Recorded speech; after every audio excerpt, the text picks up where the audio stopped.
Good evening. Hope everybody's having a good afternoon. Uh, my channel's not big. It probably won't never be. 'Cause I live a very busy life and I don't really have time to do a lot of content on here. When I can, I do. And that's fun and that's all good. Well, most of what I've done is on vehicle maintenance, cars, chainsaws, and then I say that like I got 100 videos. I don't. But let's talk today about some firearm stuff, because I enjoy that as a hobby. And what I'm going to talk about today about something that kind of irks me, and I got the mindset to do this because I was just, it's Saturday, so I'm lazing around. I got all my chores done, so I'm sitting there and, I can kick back, watching a little bit of YouTube, watching some stuff, watching some of my channels I'm subscribed to, and then I'm looking at content that people I've never seen before. And one thing, and I've seen this off and on for years now, but one of the stupidest things that I have ever heard in my entire life, and one of the biggest loads of BS that I see on the internet, and I mean even in life, you hear it when you go places in town, you hear it from people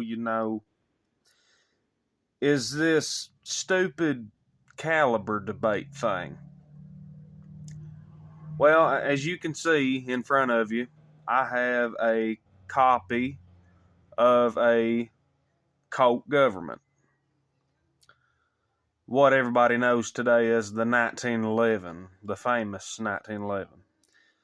Again, full-size clone of a Colt Government, 5-inch barrel, 45 ACP, automatic Colt pistol. I've got a magazine, and I have 2 rounds.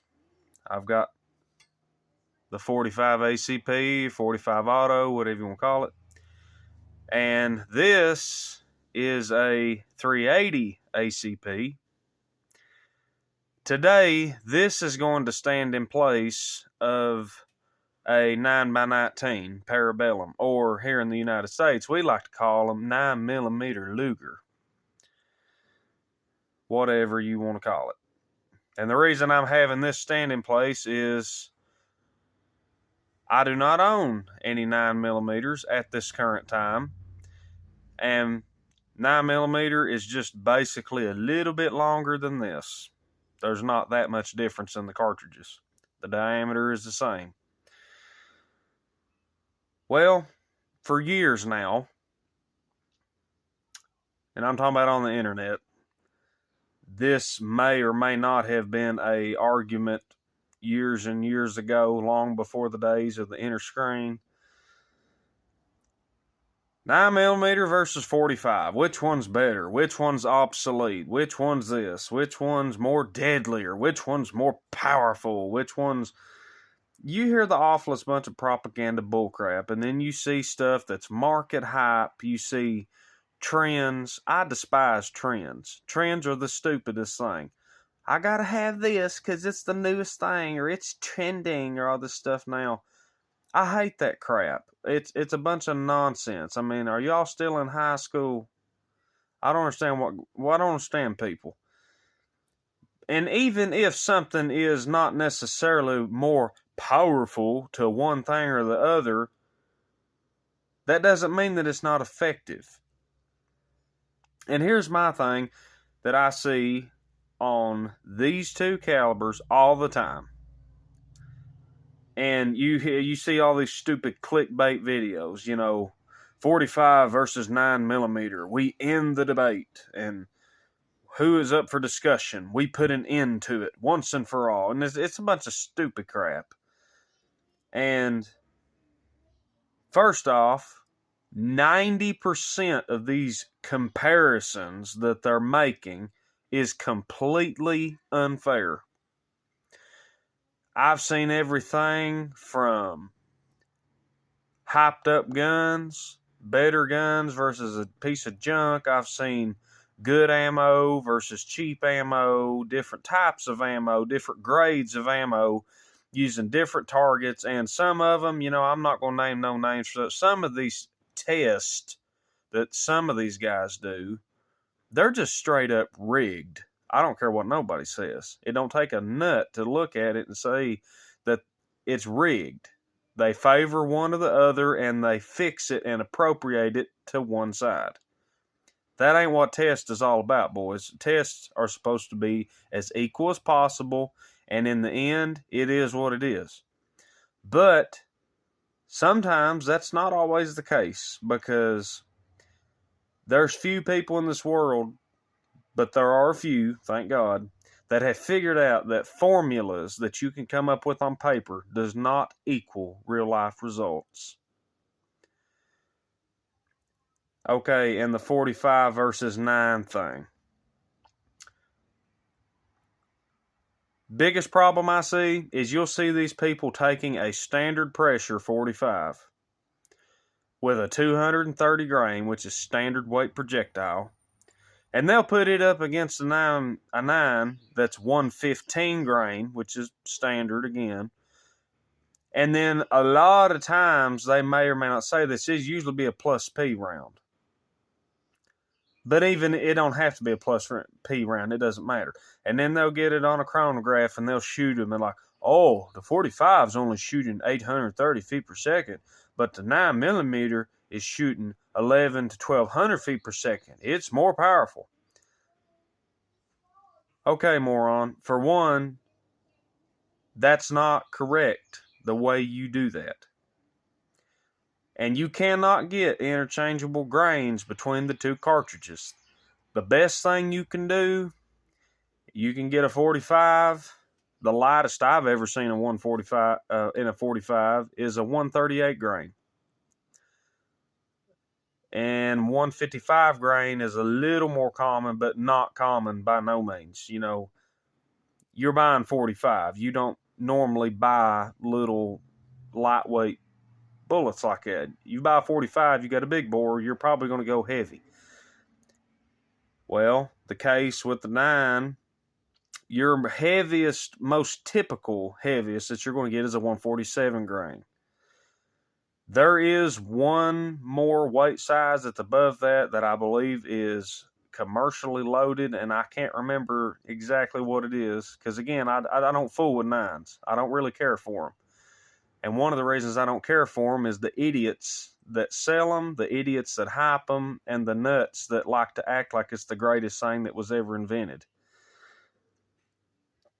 And it's something odd. It's something like, I don't know if it's a 154 grain or a 159 grain. It's something odd, but there's one more commercially loaded 9, I'm pretty sure, that's above 147. But for a typical 147 grain is your heavy 9mm load.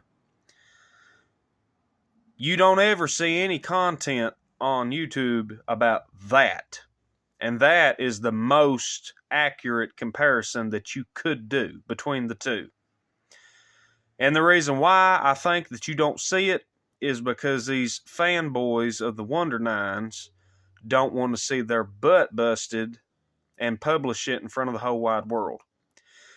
Because a 45 in a 155 grain weight is shooting around 1,100 feet a second. Maybe even 12, depending on what barrel length you got. While the 147 grain 9 is shooting no more than 980, maybe 995, 990-ish. If you had a abnormally long size barrel, you might get 1,000. That is a big difference, but that is the most fair comparison that you could do between the two. But you never see that. I watched a test about an hour ago about a guy doing what I just talked about, 45 versus 9, and he had a 230 grain 45 standard pressure and had a plus P 115.9. and then went through the motions and did velocity tests and penetration tests and all this other stuff, and then deemed the 9mm as a superior round to the 45. Meanwhile, people that actually understand real world scenarios and understand ballistics sitting here shaking your head like, well, that was stupid. And here's another thing too. What everybody cannot wrap their head around. 45 is always going to outperform 9mm. Period. You know, you can argue, and please leave the comments, bust me with the comments. Okay, that's fine. Everybody's entitled to opinion. But now, hear me out, and all you got to do is think about it, and it makes perfect sense. Set aside your average, okay, because 90% of people are carrying lighter grain 9mm. That's what's common, and that's fine. But what I am telling you is the closest comparison that you're going to make.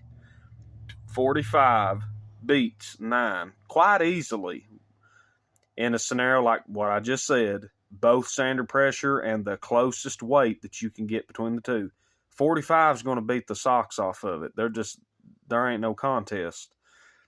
And even in the normal scenario, you know, typically your 45s are going to be 230. 185 is very popular, and 200 is gaining progress and being quite popular because that's a good medium between the two. And a lot of people, including law enforcement, have deemed that 9 is just as effective as 45, and that is just not true. You know, again, they talk about the speeds. Oh, it's lighter, it's faster. People talk about, okay, the wound cavity and all this stuff. You know, again, you compare apples to apples. Don't bring me a grape and then compare it to a grapefruit. Don't do that crap. It makes you look stupid. It makes you look bad, and it ain't right. Okay, and a 45, and it's not just a 4. Again, I'm bringing this up because 9 and 45 battle to battle, for some stupid reason, is very common occurrence. And it shouldn't be. But I'm using it because it's common. 45 is a bigger diameter bullet. Yes, it's moving slower most of the time. But consider this. In a scenario that you have a bad cartridge, bad projectile, it's not getting up to speed, even if, say you're shooting hollow point, you're shooting an expanding projectile, if the projectile fails to open up, the 45 is going to leave a bigger diameter hole in the target. And if it does open up, guess what? It's either way, it's going to be bigger than the 355 diameter projectile from the 9. Either way, if neither one of them opens up, guess what? 45's got a bigger hole. If they both open up, guess what? 45's got a bigger hole. Is the 45 typically moving as fast? No, it's not. But you know, you got all these idiots on the internet now. They talk about, oh, you're a fud, you're old-fashioned, you're outdated, whatever. It's obsolete. Let me reality check a few people. Do they still produce it? Do they still work and innovate for it? Do they keep creating new ideas for it? Well, guess what, nitwit? It ain't outdated and it's not obsolete. The last time I checked, I can walk into any gun store and I can buy a brand new 45 ACP firearm in multiple platforms, and ammo is abundant. That kind of tells me it's not obsolete yet. And FYI, 9mm, or as it is actually 9x19 Parabellum, is older than 45 ACP by several years. So all these nuts acting like 45 is an ancient cartridge. Hey boys, 9mm is not the new kid on the block. You want to get real technical? It's older than the big boy here. So learn what you're talking about before you say something that is just not true. Okay? A personal reflect. I'm not a 9mm fan, and one of the reasons why I'm not a 9mm fan is because of the supporters and the fan base of it.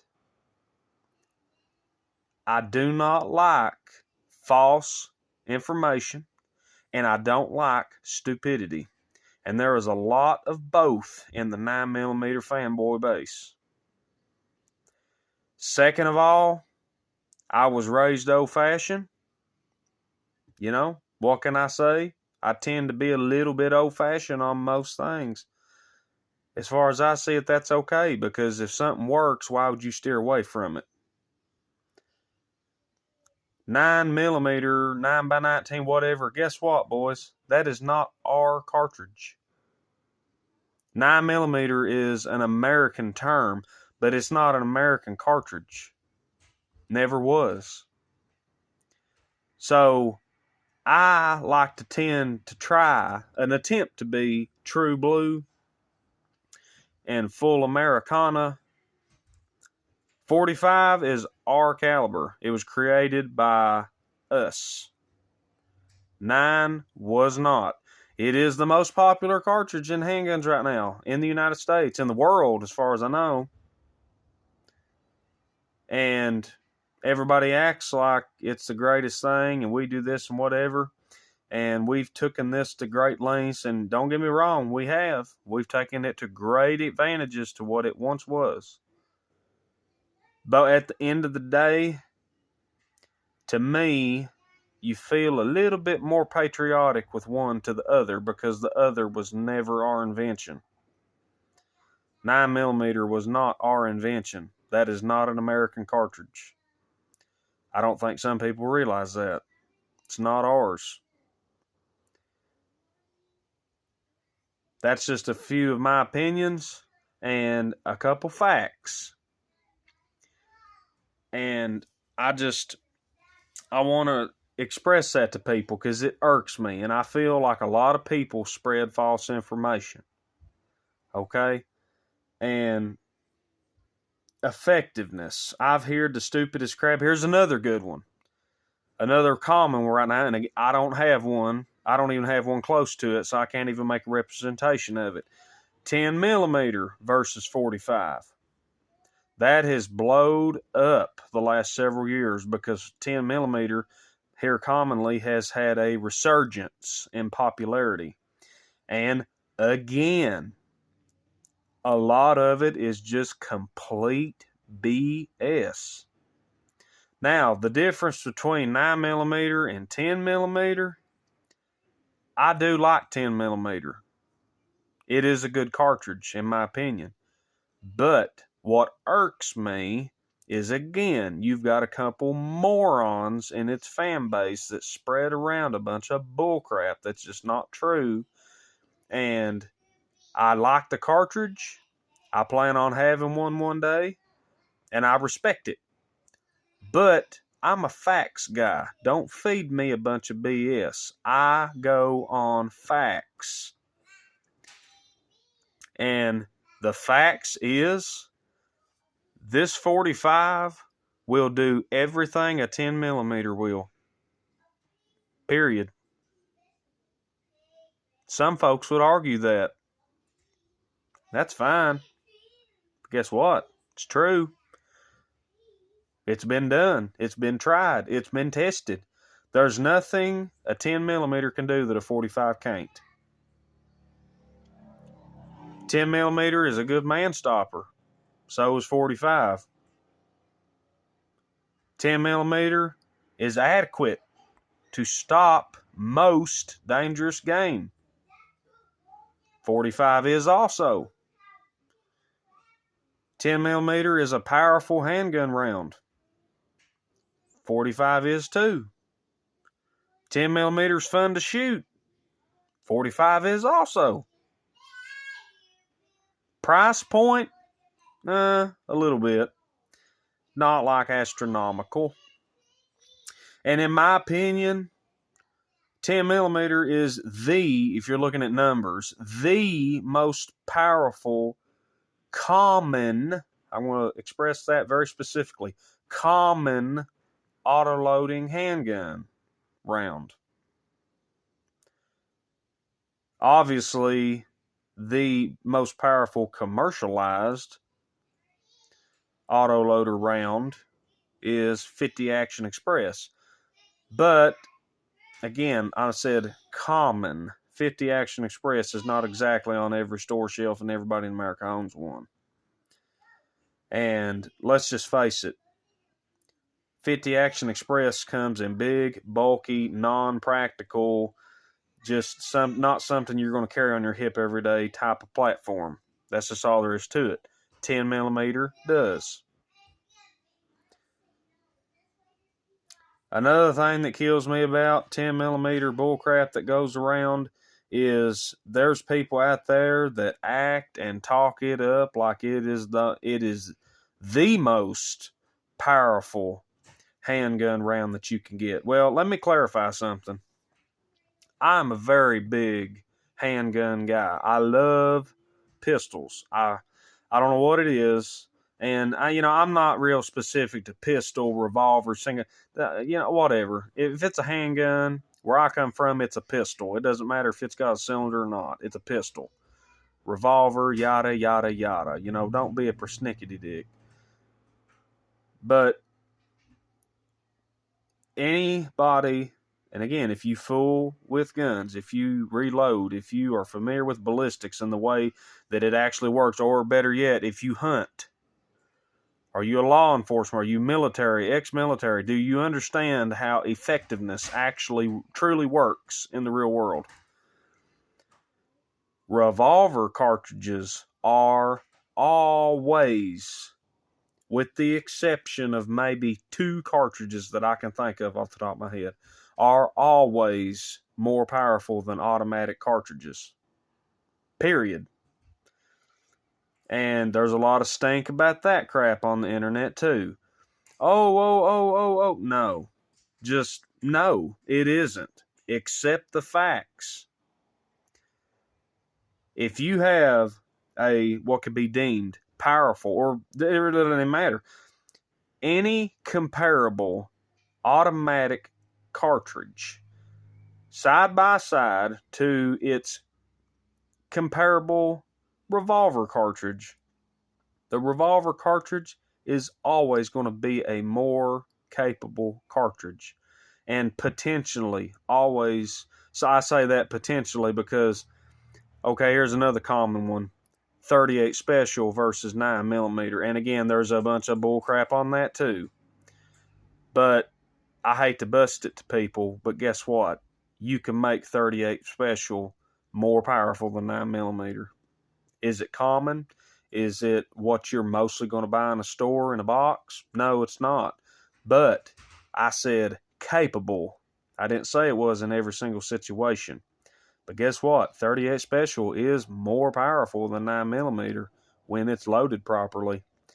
And again, you see crap on that too. You'll see these little guys, they'll bring out these 9 millimeters and they're 115 grain and a plus P, and then they'll put it up against a friggin' 158 grain 38 standard pressure. It may even be a daggone wad cutter load, which are always loaded light. And then they'll shoot it together side by side, and then obviously the 9 millimeter is going to knock the socks off of it. Oh, 9 millimeter is more powerful. No. Again, you're not being,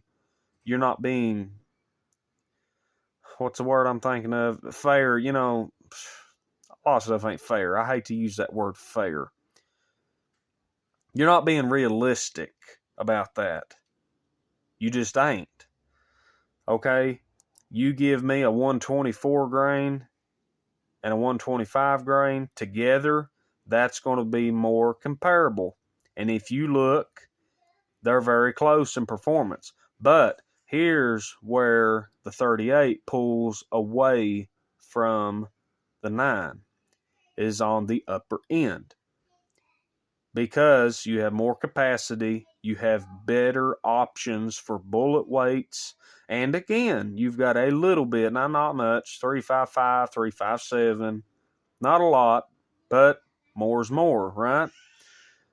You have more capability with the 38 on the topper end for your bullet weights because you can go up to a 180 grain.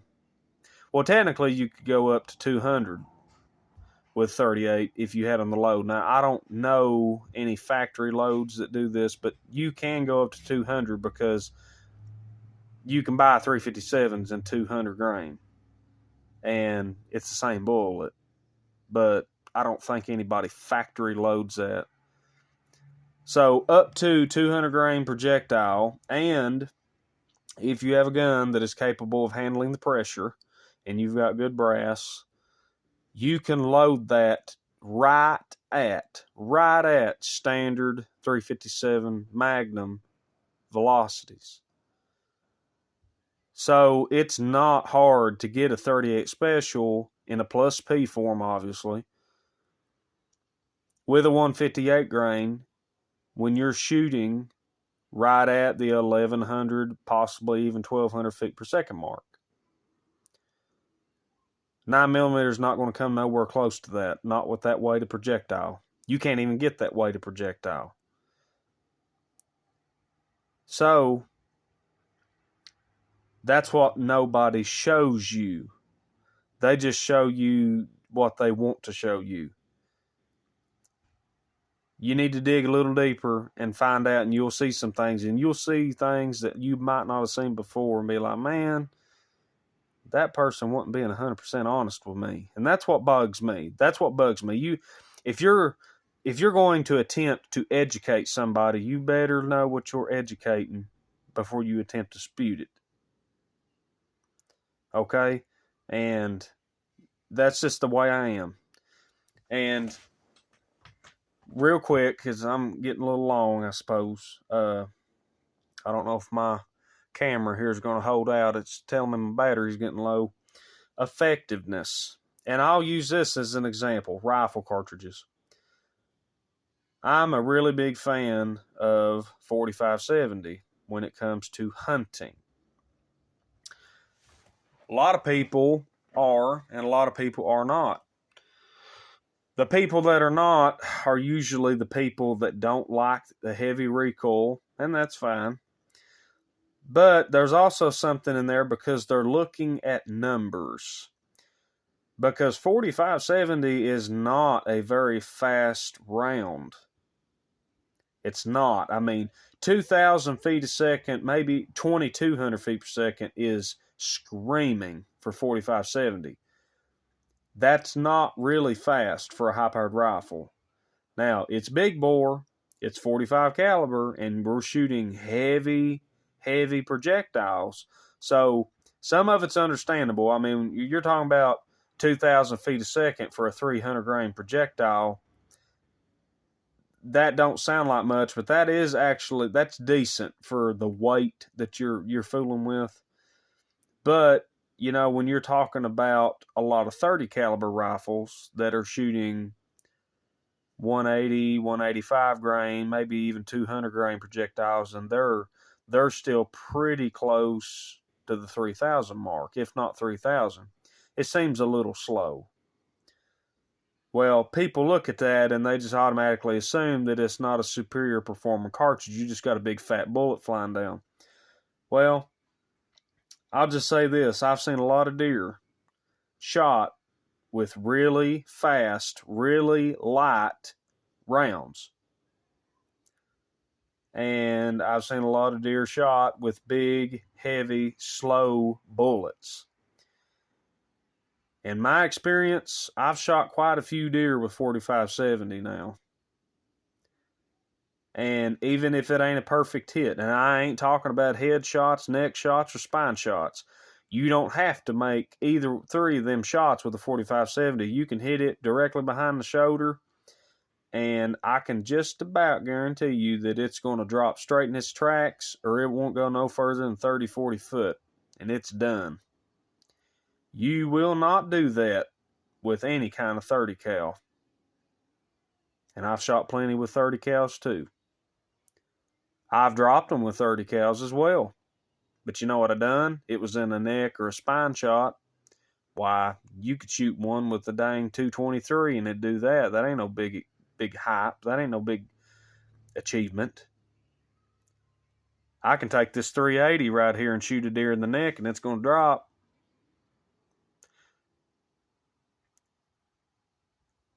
.7mm Magnum. Awesome round. Very fast. Looks awesome on paper. It's got a lot of advantages.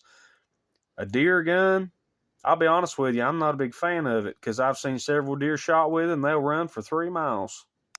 If you shoot them behind the shoulder like you're supposed to, as they so claim. That is the difference to me. 35 Remington, good example. It's a big, heavy, slow bullet. Ballistically, it don't really look that great on paper, but you get it out in real life, it performs awesome. And that's the same way with this 45 ACP here. A lot of people badmouth it because it don't look that good on paper. But you get it out in real life scenarios, and it performs. There's nobody can argue it don't perform. Is it the best in the world? No, it's not. None of these are. 9mm is not the greatest cartridge ever made. 45 is not the greatest cartridge ever made. 10mm is not the greatest cartridge ever made. 45-70 is not the greatest cartridge ever made. My point is, don't spill a bunch of inaccurate bullcrap because you're a fan of something, you're trying to make it look good. If you like something, brother, love it on. Go on. I'm all for you. That's great. But don't try to convince me for something with inaccurate facts and just a bunch of, well, I'm a fan, I'm going to try to get as big of an advantage as I can. I'm going to try to rig the way. Don't do that. There is a place for everything. If you like it, do it. It's awesome. And one of the stupidest things that I also see is I'd rather be shot with this compared to the other.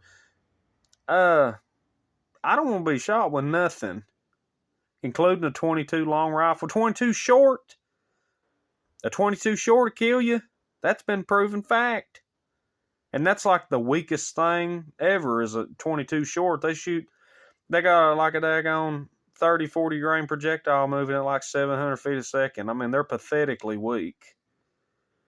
But they kill the heck out of a rat or a squirrel, and they will kill a human. It's been done. So don't look at nothing and label it as ineffective or, not lethal. I promise you, all of them is lethal. Make no mistake. Don't misjudge that. There are some cartridges better than others. And to me, pitting stuff against each other is stupid because there is a place for everything. Okay? In my opinion, 45 is a better stopping round, but 10mm is a better performing round. And for most intended purposes, it's probably going to do better than most. But in a stop and, hey, something's trying to kill me, stop situation, to me, 45 does a little better job. And yes, I have been attacked and I have had to pull the trigger, and just saying, I've used different guns, and so I'm not going to go into detail, but I can vouch that this cartridge right here has saved my life. And it wasn't no souped up plus P plus super cartridge either. Just a standard pressure. Big, heavy, slow. Guess what? It worked. One shot, one stop. Threat gone. So, again, this channel's not big. I appreciate anything that you all can do. If you want to like it, that's appreciated. Leave me some comments. comment away. We'll do the same as everybody else on YouTube. You all get down here, we'll discuss it, whatever we need to do. If you think this is a valid thing, hey, share it. We'll get it started, whatnot. We'll add it to the list of other cartridge versus cartridge videos on the rest of the YouTube channel. So, hopefully somebody got something out of that. I got to vent a little bit because, again, I hate stupid crap. It irks me. So there's nothing I can do about that, but I can tell you some facts and I can express a few of my opinions, the same as the rest. So if